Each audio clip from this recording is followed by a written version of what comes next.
Start episode 4 by telling you about war, combat, and love, giving you a first-hand and up-close personal look at combat. Also, what it felt like and faced death through my experience in the Vietnam War. I served in the United States Army under the 1st and 2nd Air Cavalry Mobile Attack Unit. I chose this subject is because I want to honor all the soldiers, men and women, who gave their life for country and family.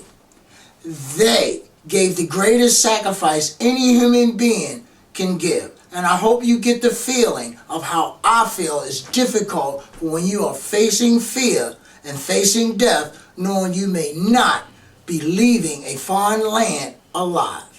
And during this time in my life, I established a very deep appreciation for life, and I grew to understand what sacrifice and commitment really is. Let's do this. I'd like to start this off by talking about a really touchy subject which a lot of people don't like to talk about. Sending their kids to war. Sending their husbands to war. Sending their daughters and sons to war. Because the reason why you don't like to talk about a subject like that of war is because you know there's a possibility that your loved ones may not come home. So I want to talk about war, and then we want to talk about combat. Well, when I first got a situation when there was some war, is that I needed a job, and when I needed a job, I had to apply at the Selective Service division, which is, the United States had what they call a draft system, where you had to prove that you was 18 to get a job. So at that point in time, I really needed a job, and I know you might say today that you could have had a work visa or work application or some type of work card, but it wasn't at that particular point during the 60s or the 70s. So what we had to do is apply for a draft card, especially if you were 17, 18. So lo and behold, once I gave them the selective card, I got the job as a dishwasher. But not knowing, that the things that you do always seem like they have a tendency of coming back to you. So what I did is that, I think if I was on the job about 60 days or so, I received a notice in the mail that you are now inducted in the Armed Forces of the United States. Sure, I panicked. Why did I panic? Because it was wartime. It wasn't a situation where I was going to pursue a career. It wasn't a situation where I was going to get a better life. It wasn't because I was going to look at the military for all it could possibly be. No. None of this was that time when I was in the military. It wasn't be all you can be. It was about, I need the body. I need you to fight this war because we have a disagreement. That's how I took it. And when I got the selective card, when I was only a baby, 17 years old. So they sent me to a place called basic training. And at the basic training, I was so afraid that even then, at 17 years old, I was still a little afraid of the dark. I was still a little afraid of the dark when they got me into this situation. And before I know it, I was taking regiment, like getting up in the morning, drilling, marching, exercise, rifle range. All this was, which I know, that was preparing my mind, preparing my body for what I really didn't know. But it gave me a sense of pride because they break you down and then break you back up. Or should I say they break you down and then build you up. I'll give you a good key example of what I'm trying to say. Just say, well, when you go into the service or whatever, you might have a little honey home or a little lady, or you might have a wife. But when I went into the military, they would automatically break you down and they will tell you, Jody got your girl and she is gone. She ain't never coming back. And the only girl that you need to concentrate on is that M16. That M16 is going to save your life. So when you look at that M16 weapon, you'll realize that that is your girlfriend then. That is the love of your life. The reason why she that weapon becomes the love of your life is because it will save your life. So, once you prepare for graduation, you got this, you just glowing because you feel as though that you have become a part of something big. Oh, wow, I graduated from the United States Army. I mean, how exciting can a person be? I just graduated from the United States Army. You wearing your uniform in the airport and the trailaway station, and all these people admire you.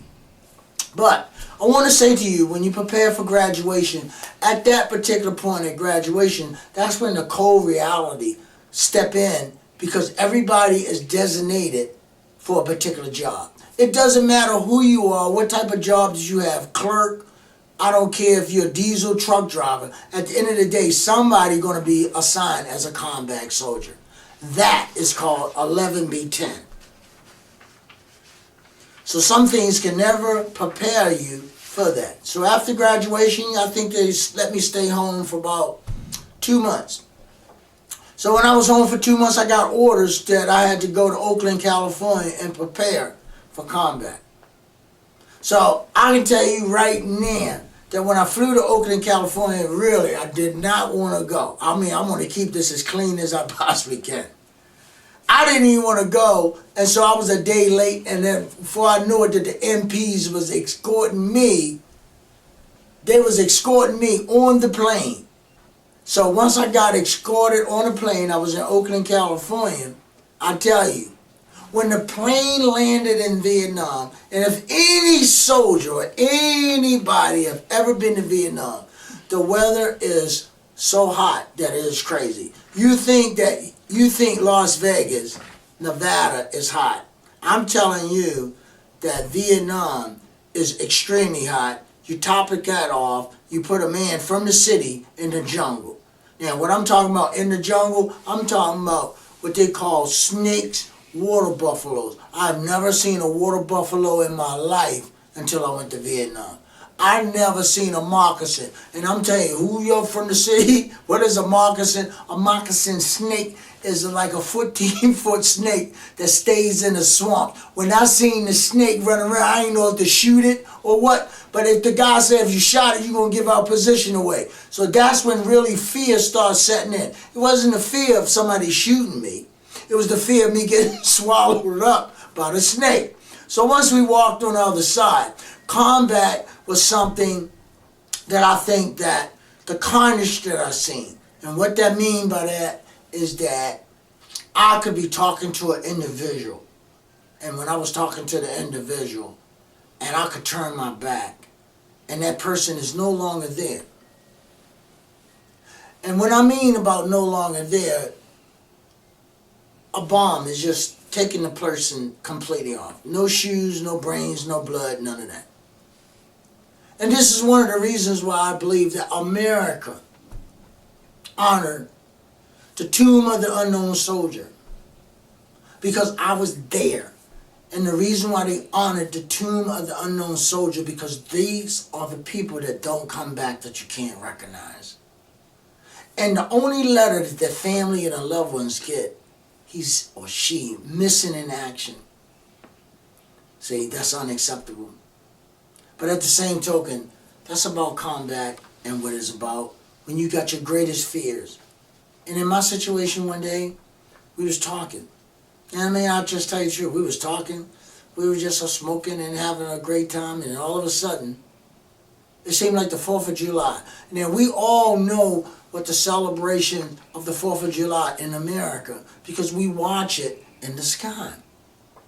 We watch the 4th of July with the bursts of all these different colors, firecrackers and all of these things. But I want to just give you a vision. Suppose all of these activities that you see coming in the sky is coming down on the ground on you.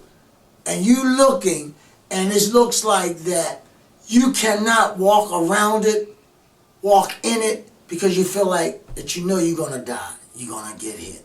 So that's the point that I'm trying to make, is that I was so afraid that the only person that I could believe in was God. It's got to be a point in a time when a person faced death and realized that you are up against a person that has considered himself as an enemy. And it's not because they don't like you because of the color of your skin. And it's not because of where you come from. It's because of the uniform that you have on. And I tell you, combat is an extremely ugly situation that brings a lot of carnage in a person's heart. So this is what I mean when I say, when you go to war and when you're in combat, and love is extremely important with family, friends. So when you know somebody that has went into the military, all I just say is this: please continue to show your love.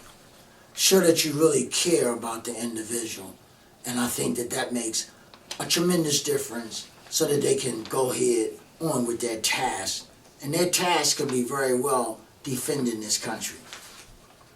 That's why I think the sacrifice and commitment has been an extremely inspirational part in my life to appreciate people that goes over beyond the call of duty to show that they don't mind stepping into this life, in this world of an unknown, facing death, and then defending people, which is you and I, a person they have never met, that they're out there on the battlefield to make sure that the battlefield doesn't come to us. So I honor every soldier, man and woman, that have sacrificed their life for this country and sacrificed and showed the love for their family. So, I have a next episode that's coming up. It's called Street Smarts and Survival. And all these episodes that I'm bringing is in my book about the combat, the love, the war, dealing with adversity. But we do have another episode that's coming up, episode 5.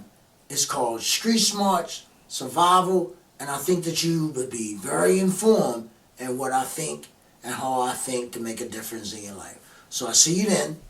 Thank you for joining me, and have a good evening.